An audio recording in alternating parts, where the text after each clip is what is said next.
sejahtera untuk kita semuanya. Selamat pagi saya ucapkan kepada seluruh mahasiswa dan mahasiswi di dalam mata kuliah hak asasi manusia. Selamat berjumpa kembali, dan saya berharap bahwa kondisi teman-teman semuanya yang ada di rumah dalam kondisi yang sehat ya, walafiat, tidak kurang satu apapun, tetap semangat meskipun di dalam kondisi yang serba tidak menentu ini akibat wabah corona. Oke. Nah, pada hari ini kita akan melanjutkan perkuliahan kita di dalam mata kuliah hak asasi manusia, di mana di situ kita akan mempelajari semua aspek yang berkaitan dengan hak asasi manusia.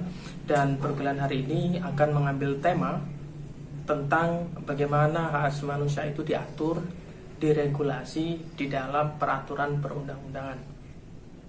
Nah, perkuliahan kita pada hari ini masih akan tersambung atau terkait dengan rangkaian perkuliahan yang sebelumnya pernah teman-teman semuanya juga terlibat gitu, berpartisipasi di dalamnya. Dan ini spesifik lagi juga akan terkait dengan apa yang telah kita diskusikan di minggu yang lalu, yaitu bagaimana hak asasi manusia itu diatur di dalam konstitusi. Nah, berbicara tentang peraturan perundang-undangan ini tidak terlepas dari konsepsi besar yang disebut sebagai negara hukum. Jadi negara hukum dalam berbagai macam istilahnya, Rechtsstaat, rule of law dan sebagainya, itu sebenarnya memunculkan spirit ya, memunculkan spirit, dan kemudian secara eksplisit maupun implisit itu mengandaikan adanya jaminan terhadap hak asasi manusia.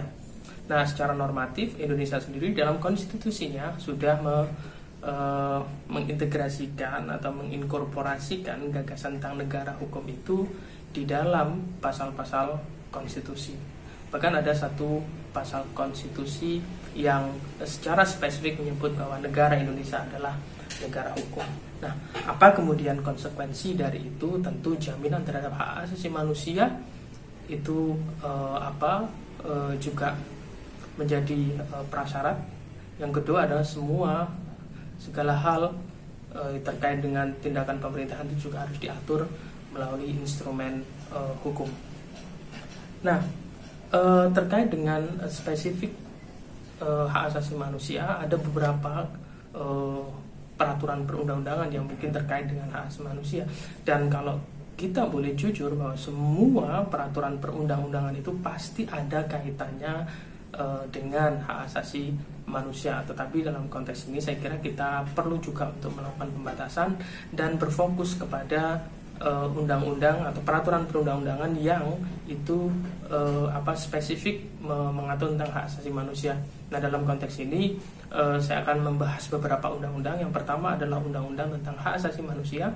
Yang kedua adalah undang-undang tentang pengadilan hak asasi manusia, dan yang ketiga nanti kita akan juga melihat dan mencermati undang-undang yang merupakan ratifikasi dari instrumen hukum internasional yang mengatur tentang hak asasi manusia. Baiklah, hukum atau lebih spesifiknya undang-undang itu adalah sebetulnya produk dari legislatif. Kalau kita belajar nih trias politika, sekarang mungkin bergeser menjadi trias koruptika, karena setiap cabang kekuasaan itu kemudian memiliki watak koruptif. Kemudian kita bisa kemudian melihat bahwa di dalam pembagian kekuasaan itu ada 3 cabang kekuasaan yang itu melakukan fungsi-fungsi tertentu. Yang pertama adalah cabang kekuasaan legislatif, yang kedua adalah eksekutif, dan yang ketiga adalah yudisial. Nah, cabang kekuasaan legislatif inilah muara dari segala peraturan perundangan yang mungkin nanti akan dijadikan acuan atau pedoman bagi cabang kekuasaan eksekutif di dalam melaksanakan pemerintahan atau dalam melakukan fungsi-fungsi pelayanan publik. Nah, di sini kemudian kita bisa melihat keterkaitan antara hak asasi manusia itu juga dengan misalkan demokrasi, bahwa ini adalah memang representasi dari rakyat yang memang seharusnya dipatuhi oleh pelaksana kekuasaan eksekutif.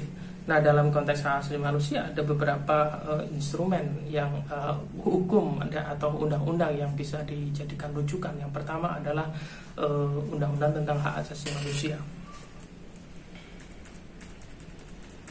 Nah, undang-undang tentang hak asasi manusia ini itu muncul melalui Undang-Undang Nomor 39 Tahun 1999. Judulnya memang mengenai hak asasi manusia. Nah, apa yang ada di dalam undang-undang tersebut?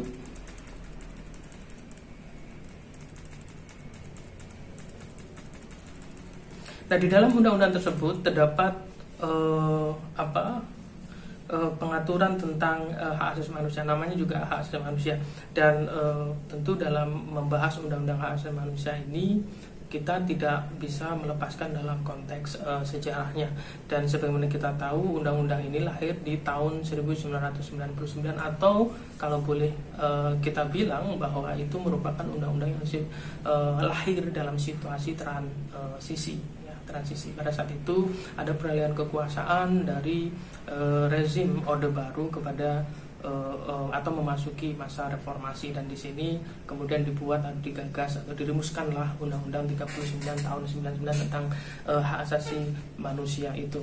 Nah, ini saya kira menjadi semacam semangat baru untuk dapat berbasis pengalaman yang sebelumnya, bahwa memang harus ada jaminan terhadap hak asasi manusia ini. Kemudian kalau kita lihat sistematikanya, di dalamnya itu terdiri dari 11 bab dan 106 pasal.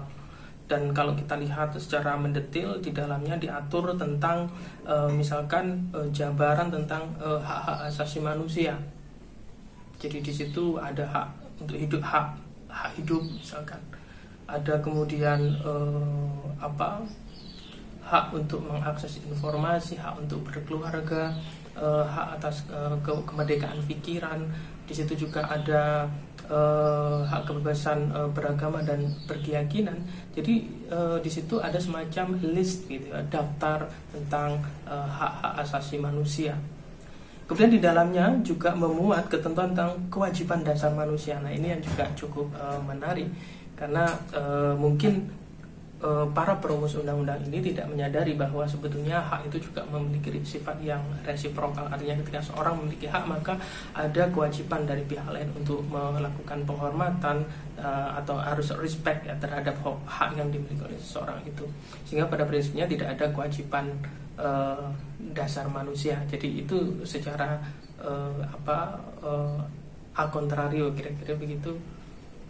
Itu bisa dimaknai bahwa ketika diatur tentang hak, mohon maaf bukan hak kontrario, tetapi kalau misalnya secara resiprokal ya harus dipahami bahwa ketika ada hak tentu itu akan melahirkan kewajiban, begitu. Nah, dalam konteks ini juga diatur mengenai kewajiban individu atau kewajiban manusia, kewajiban dasar manusia, yaitu untuk misalkan itu tergambar dalam pasal 67 sampai 70 yang pada prinsipnya bagaimana individu atau orang atau manusia itu juga harus menghormati hak orang lain. Kemudian di dalam undang-undang ini juga termuat substansi tentang keberadaan Komisi Nasional Hak Asasi Manusia. Itu ada di dalam pasal 75 sampai 99. Nah, Komisi Nasional Hak Asasi Manusia ini merupakan lembaga negara yang itu bersifat independen, yang memang concern kepada masalah-masalah hak asasi manusia, yang cakupan kewenangannya bisa saja masuk adalah terkait dengan pengkajian, pengaduan, bahkan kemudian dia memiliki kewenangan yang pro justisia, misalkan dalam konteks terjadinya pelanggaran hak asasi manusia yang berat. Nah, permasalahan pengadilan Komnas HAM ini atau Komisi Nasional Hak Asasi Manusia ini itu nanti akan dibahas lebih lanjut di dalam materi mendatang. Kemudian yang terakhir di dalam Undang-Undang 39 tahun 99 tentang hak asasi manusia ini juga diatur mengenai pengadilan hak asasi manusia. Jadi pengadilan hak asasi manusia ini merupakan pengadilan yang memang itu ada dalam lingkup nasional, bukan pengadilan internasional, yang memang dalam beberapa kewenangannya itu mengatur tentang pelanggaran HAM berat. Jadi jangan bayangkan bahwa setiap pelanggaran hak asasi manusia nanti akan bermuara pada pengadilan hak asasi manusia ini, karena pengadilan HAM ini sangat terbatas kewenangannya hanya pada pelanggaran hak asasi manusia yang bersifat berat. Nah, itu kualifikasi berat itu adalah terkait masalah misalkan kejahatan terhadap kemanusiaan dan juga adalah kejahatan genosida yang nantinya juga akan dibahas di dalam perkuliahan selanjutnya. Nah, keberadaan undang-undang ini tentu banyak sekali yang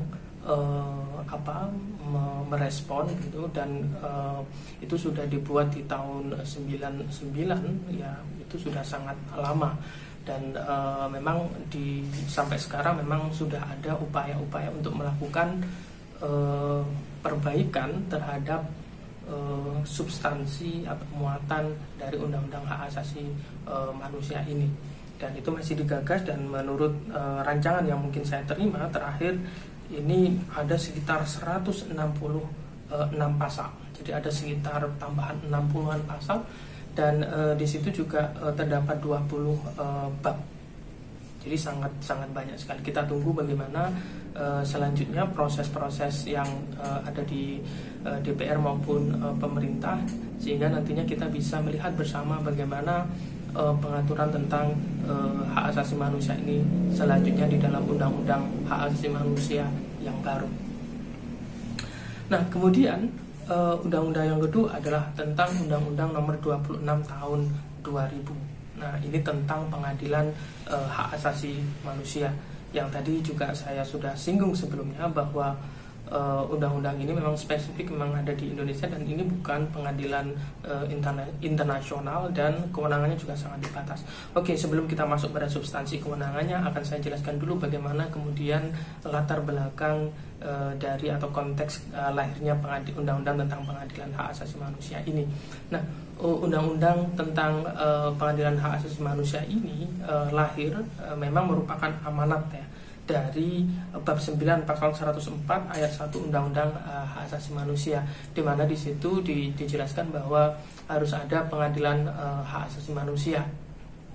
Nah, ternyata hal itu kemudian ditindaklanjuti dengan pembahasan itu di DPR yang merumuskan adanya pengadilan hak asasi manusia. Nah, ini cukup menarik memang, karena situasi lahirnya pengadilan HAM ini juga dilingkupi oleh tekanan internasional, di mana pada saat ini merupakan masa transisi ya. Pada saat itu memang ada beberapa momen yang menurut beberapa pakar hak asasi manusia itu merefleksikan adanya pelanggaran HAM berat, dan memang banyak sekali tuntutan supaya para pelaku itu juga dibawa ke Mahkamah Pidana Internasional. Maka dari itu kemudian hal ini juga muncul gitu, dan direspon di publik di negara Indonesia, dan kemudian memunculkan undang-undang tentang pengadilan HAM ini, meskipun pada praktiknya sampai hari ini pun kita bisa mempertanyakan efektivitasnya. Nah, menurut undang-undang ini, keberadaan pengadilan HAM itu ditujukan untuk pelanggaran HAM berat, yaitu genosida dan kejahatan terhadap kemanusiaan, sebagaimana yang sudah saya sebutkan tadi. Nah, ini juga menarik karena memang kalau dalam beberapa hal undang-undang pengadilan HAM ini sebetulnya merupakan replikasi dari, atau banyak sekali terinspirasi dari undang-undang ICC, International Criminal Court, jadi pengadilan pidana internasional, di mana kemudian memasukkan beberapa kewenangan yang ada di dalamnya, dan yang membedakan itu hanya di aspek kejahatan perang. Jadi kejahatan perang itu tidak terkualifikasi atau tidak menjadi kewenangan dari undang-undang pengadilan HAM ini. Nah, pengadilan HAM ini itu memang menjadi menarik karena ada asas legalitas dan pemberlakuan asas non retroaktif, tetapi di dalam konteks pengadilan hak asasi manusia ini ada pembedaan. Memang kasus-kasus yang terjadi setelah pengadilan HAM ini berdiri dan sebelum pengadilan HAM ini berdiri. Untuk kasus-kasus pelanggaran HAM berat yang terjadi setelah undang-undang ini ada dan kemudian pengadilan HAM terbentuk, ya tentu itu akan diadili seturut dengan mekanisme yang ada di dalam undang-undang pengadilan HAM ini. Sedangkan untuk yang belum atau peristiwa sebelum pengadilan HAM itu terbentuk, maka akan ada mekanisme pengadilan HAM yang bersifat ad hoc atau sementara. Artinya itu tidak diselesaikan secara atau seturut dengan mekanisme yang ada di dalam pengadilan HAM sebagaimana yang dijelaskan atau kemudian dijabarkan di dalam Undang-Undang 26 tahun 2000. Nah, itu gambaran singkat terkait dengan undang-undang pengadilan HAM. Dan sekarang kita akan bergeser pada beberapa instrumen hukum HAM internasional yang telah diratifikasi oleh Indonesia. Sebenarnya banyak sekali, cuma kita akan berfokus pada dua saja, yaitu Konvensi Kovenan Internasional tentang hak sipil dan hak politik, dan kemudian yang kedua adalah Kovenan Internasional tentang hak ekonomi, sosial, dan budaya. Nah, kedua kovenan itu telah diratifikasi melalui undang-undang oleh negara Republik Indonesia di tahun 2005, dan itu secara berurutan. Ada Undang-Undang 11 tahun 2005 yang itu meratifikasi kovenan tentang hak ekonomi, sosial, dan budaya, dan juga ada Undang-Undang nomor 12 tahun 2005 yang itu adalah merupakan ratifikasi terhadap kovenan internasional hak sipil dan politik.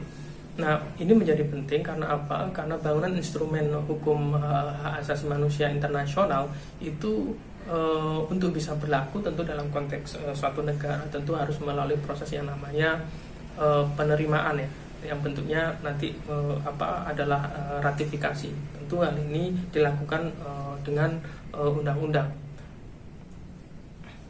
Nah, kenapa kemudian instrumen yang dipakai adalah undang-undang? Karena ini sebetulnya akan memberikan legitimasi yang kuat terhadap keberadaan dari undang-undang tersebut dan kovenan tersebut. Karena ketika itu bentuknya undang-undang, maka ada setidaknya ya dua cabang kekuasaan yang terlibat, yaitu DPR dan Presiden, yang merupakan representasi dari kekuasaan atau cabang kekuasaan eksekutif dan legislatif. Dengan demikian, dengan adanya pembahasan di dua cabang kekuasaan tersebut dan penerimaan di dua cabang kekuasaan tersebut, tentu ini akan memberikan legitimasi yang kuat terhadap keberadaan kovenan ini. Cuman memang dalam beberapa hal instrumen ini tentu akan mendapatkan menjadi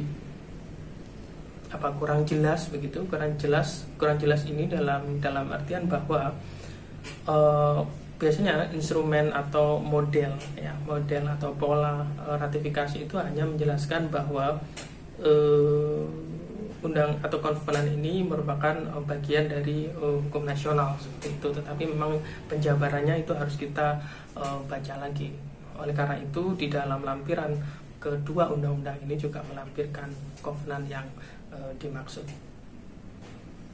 Nah, dengan demikian saya kira kalau misalkan kita boleh menarik kesimpulan dari perkuliahan ini adalah bahwa instrumen hak asasi manusia itu supaya bisa efektif berlaku, saya kira memang mau tidak mau itu harus diintegrasikan dengan sistem hukum yang ada. Artinya apa? Setidaknya kalau melalui atau pengaturan itu dilakukan melalui instrumen peraturan perundang-undangan, itu akan memiliki tiga dimensi. Yang pertama adalah dia tentu akan memberikan batasan terhadap kekuasaan yang ada, karena semua kewenangan itu diatur di dalam peraturan perundang-undangan tersebut. Yang kedua, dia sekaligus akan memberikan jaminan terhadap hak-hak yang diatur di dalam instrumen peraturan perundang-undangan itu. Dan yang ketiga, ketika terjadi dispute, maka instrumen peraturan perundang-undangan ini akan menjadi acuan bersama untuk penyelesaian pelanggaran hak asasi manusia mungkin di kemudian hari. Mungkin itu adalah pengantar yang bisa saya berikan untuk pagi ini. Kalau semisal ada pertanyaan, nanti bisa kita lakukan lebih lanjut melalui tanya jawab oleh aplikasi Zoom yang nanti akan kita buka di jam-jam yang sudah terjadwalkan pada saat perkuliahan. Baiklah, terima kasih telah menyimak penjabaran yang singkat dari saya, dan semoga apa yang kita diskusikan ini bisa bermanfaat untuk kita semuanya. Dan saya mohon maaf jikalau dalam menjelaskan ada beberapa hal yang mungkin kurang berkenan atau bahkan kurang jelas, dan itu mungkin kita bisa berjelas melalui diskusi kelas. Sekian dari saya, semoga bermanfaat dan tetap sehat. Assalamualaikum warahmatullahi wabarakatuh. Salam sejahtera untuk kita semuanya.